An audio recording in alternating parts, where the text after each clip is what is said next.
Hello. Good to see you. All right there, Revenants. Welcome back to Code Vein in the Road to 100, where today is going to be a slogfest through the swamp.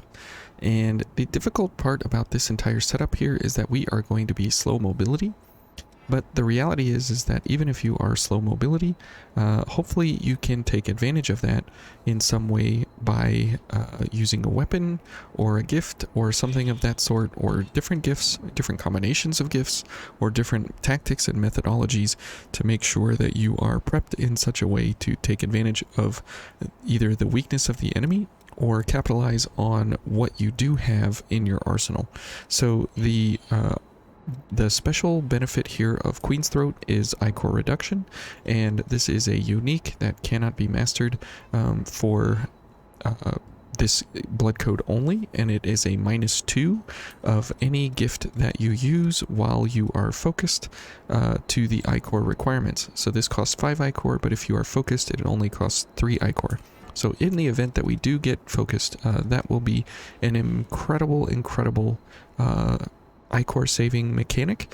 However, we are going to have quite a bit of Ichor because of our weapon, so there is also the option here to go for increased gift speed to help us out with our gifts all around, or weapon drain rating up. Either one of these would be a great substitute if you don't like to use Ichor reduction, but we're going to try Ichor reduction for now, and then in the event that that is completely useless to us, then we will switch out for one of the others, most likely weapon drain rating up, but until then we're going to run with Ichor reduction.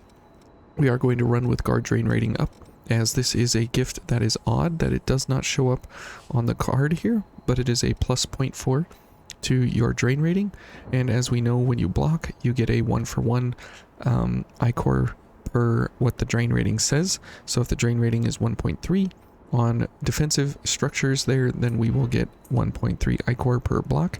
However, every enemy's attack does a different amount of Ichor multiplier to your defensive statistics there, and so we will be getting back several counts of Ichor very quickly along the way here as we block enemies. However, we are going to notice that most of the enemies are some kind of status attacking enemies, like this fella here with poison, and then we have the big mud gorger later on, where he will be doing all kinds of damage to us in the form of slow and stun. So we will not have an opportunity later on. So for these guys, we can just block our way through here, no problem at all. And we do have to wait here for a little bit to make sure that we do not get attacked while our stamina builds up here. Ouch. Okay, so we are focused. That is nice. And unfortunately we did get attacked there pretty hard, but as you can see, we can do some pretty decent damage overall. Even though we are slow mobility, it is completely fine. Ouch. But that is the problem, is that we are very susceptible to any kind of attack from these fellas, and as you can see, we are going to run out of healing very fast here along the way, which is why we have to kind of choose our battles wisely here along the way. Let's go for a defense booster here, and we will let this fella come over here and attack us, which is great because then we can get some Ichor here, and that is fine. And remember, it takes 20 attacks to build up our focus gauge here. Okay, let's go over here and let's get full defensive ability there for good reason. Okay, let's go ahead and... oh, we missed. I was gonna say, let's poke this guy. Great. And we'll poke him again. Great. Okay, So that all works out pretty nicely there.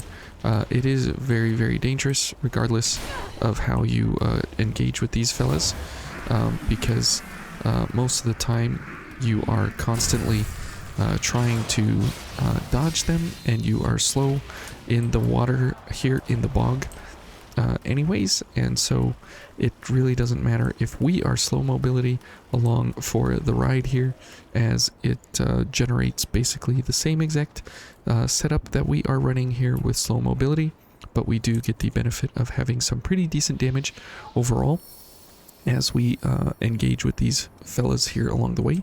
Now, as you saw, we took one hit and we lost like 3,000 damage, or 3,000 HP almost. They do a very, very, very considerable amount of damage to us, and so we do need to watch ourselves as we go along here to make sure that we are actually doing the right thing in each encounter, in order to ensure that we are not caught out being slow, but we are capitalizing on the benefits of our weapon and our veils and everything along the way here. So this guy is pretty resistant to ice here and crush as well. So this will be whoops, and I forgot about his second attack. So we'll just go ahead and block all this and build up a bunch of ichor here.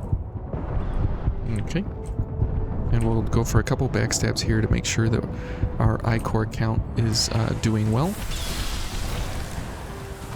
Okay, now he does have a couple of unblockables, so we will have to we will have to watch out for that, while at the same time watching out for his specific attacks there. Now, it would be nice if we switch it up here for a little bit of lightning pierce to make sure that we are you know, going against him with the correct damage. So we could go for fourfold verdict and lightning barrage. These will be much better for us, as he does have a weakness to pierce and a weakness to lightning, and so this is the preferred way to go about engaging with him. And so we will try and capitalize on that here. And this is where, you know, obviously the benefits of having, you know, the correct damage type available definitely comes in super handy. As you can see there, we are able to basically recover all of our ichor along the way, while at the same time having pretty considerable damage along the way. Okay, and so that is how we should be taking care of the big chunky boys, is to make sure that we are doing as much possible damage to them as quickly as possible. But for everything else through here, Ice Crush is perfectly acceptable, and in fact that is the most acceptable of what we want to be doing as we fill our time here in the Howling Pit. And these guys are pretty easy to put down overall. However, the difficulty comes from, you know, just the cooldowns on our gifts, and that is why we need a lot of ichor here along the way in order to make sure that we have everything we need before we engage into a fight, which is why we are going for these fellas here, to make sure that they don't sneak up on us, but at the same time we have everything we need gift wise going into the different engagements here. Okay, so let's go for a little bit of defense here. Okay, and this fella is going to be very problematic, so we will let him figure out what he's doing here. Okay, and let's see if we can get him to kill himself, which is excellent if that can be the case. That is most agreeable all around, to make sure that we don't actually have to fight him. So that is typically one of the most beneficial ideas to consider when you are playing solo is to have the enemies do some kind of environmental damage to themselves in some kind of way in order to make sure that you are not taking any unnecessary risks, especially in close proximity to these kinds of things where we have you know, enemies built up in a certain way, and then we have the potential of resetting the entire area very, very quickly and very, very easily. So for this fellow, we are going to just go ahead and block here a little bit and make sure that we have you know, ample ability here to take him down quickly and easily in order to make sure that we are not resetting anything here. So this way we will continue the gift swapping here for the specific key enemies, I guess we can call them, just to make sure that we are not in any kind of situation where we are getting attacked by stupidity along the way. So we will go ahead and block a little bit here.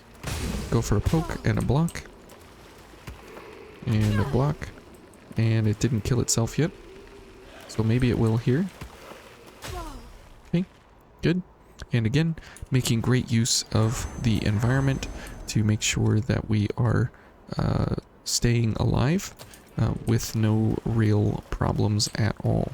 So now this ball here, we may want to poke it a little bit in order to get a little bit of ichor back, as well as you know, getting some help here along the way.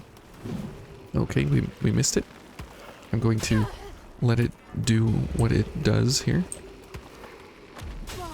Okay, good. And we're getting a little bit of ichor here to make sure that we are up and full. So all things considered, this is a great way to rebuild your ichor stocks and just let it continue on its merry way. Then we will take the above water route here for the area there, and then we will continue on our way. So we are pretty full on ichor, which is great going into this area, especially because we will have some significant amount of enemies following us around, and so it is very, very beneficial to make sure that you know, we are not okay, he just decided to kill himself. That is excellent. And so we definitely don't want to be in any kind of setup here that will allow us to take unnecessary risks. And so we will just make sure that everything we are doing is for a specific reason, and this way we can make sure that we don't have any real problems, as you can hear the problems in the background. So we will have to attend to that here very soon. So we will probably have to make pretty quick work of the executioner here. All right. So as we get into the executioner, we will definitely have to probably make use of our anti-slows here. That's why we brought them along as our item of choice, and we will make sure that we make good use of them, because we will be slow mobility regardless if we get attacked or not. The only difference will be that our running will be impacted, so we won't be able to get away as much as we would like. However, we are going to be able to block all of her attacks, most of her attacks actually, and there's not a real super problem with the amount of attacks that we can block, and so we will have to pay attention to which attacks she's doing, so we can make sure that we block all the appropriate ones to make sure that everything is appropriate here. And you can see that we're slowed already, but that's fine. Ooh, okay. That is the reach around there. That's also the reach around. So those are the problems here that we have, is that when you do get attacked, you get slowed, and then she has hitboxes that go around your block completely. And so this is where she starts to find chinks and holes and weak points in the different builds. Is that if you do go for a full standard block, because you do get this Y-hander and you get fortification chromes until this point, there's really no way that you can fully block and walk with going against her, so you do have to kind of play some level of extra strategy here to make sure that you have some kind of mobility. And typically it's okay to block 1 or 2 attacks, but you don't want to do any more than that, because eventually you will become slowed, whoops, and you won't have any ability to actually defend against what she's doing. Okay. And we do need to be careful here because of exactly that. So Cloak of Winter will probably get us into trouble here along the way for a large part of what we are going to be doing. So there is one way that we can kind of get around that, is with Vodnik Mass and Baba Yaga's Gaze. These two are very, very good, as well as Rage of Perkunis. That one is also very good as well.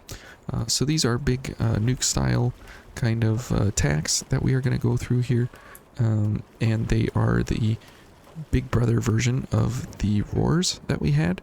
And so instead of doing 4 times damage, we're going to do 6.5 times damage. So it will be much more worth our ability here to cast. And as you saw, we are able to get monstrous amounts of Ichor back just from our weapon getting 1 or 2 attacks along the way. Now there's really no reason to go for the veil here that we have, but that's okay. Oh, we're dead. And so we could change this to a dark only, because that is all we are doing now.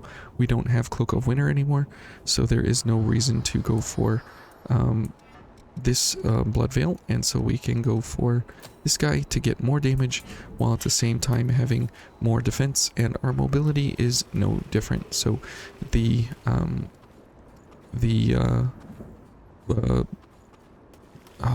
good grief, the Ivory Grace is only useful because we did have a light value there, and so, or a light gift, and so now we are going to have a dark full gifting set here, and so that is completely great for us, just because of the fact that we are able to get back a very, very large amount of health and Ichor, or a very large amount of Ichor here in one hit, as you can see there. Okay, and we'll go for our gift here. Okay, this is good. We'll take the hit there, just so we can make sure that we have enough Ichor. Okay. Oop. Okay, let's go for this, and then we'll go for another attack. Okay. And we'll go for a big attack. Good. Okay, we've got some craziness going on there in the background. Sorry about that, but that's how it goes when you got the little kiddos around. Okay, let's go for some attacks here. And the constant crush damage is what is allowing us to stagger her more often than normal.